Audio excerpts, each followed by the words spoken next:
What it do, bruh? Talk of the town, Nintendo, Doc Trey, still holding it down, still make the best games, and you know this, bro. It's the truth. You don't like it, you can have that seat though.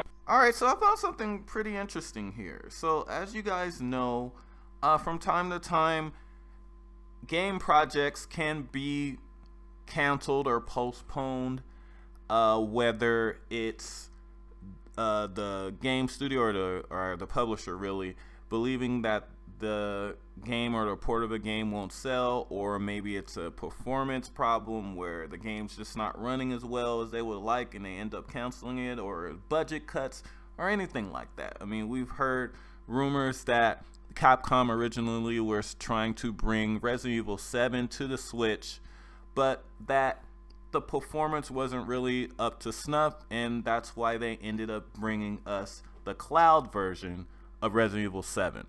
Well, I stumbled across this resume actually from a designer that now works for Insomniac Games, just finished working on Marvel's Spider-Man 2. And looking through their history of games that they worked on, I found something very interesting. So this person, from September 2015 through August 2016, was a development tester at Ubisoft Toronto, Canada.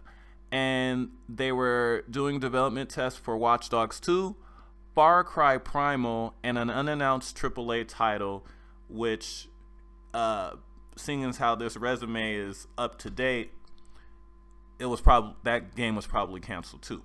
So, what's interesting here is under both Watch Dogs 2 and Far Cry Primal, the designer lists PlayStation 4, Xbox One, PC, and Nintendo Switch. Now that's very interesting because, as you know, those games didn't come out for Nintendo Switch. And I know what you're probably saying. Oh, well, that could be a typo. A typo twice? And I'm looking at all of the other games here. They don't mention any platforms that games didn't go to. Like, there's no other errors on this person's professional resume. And looking at the dates and the job description, September 2015 through August 2016 as a development tester.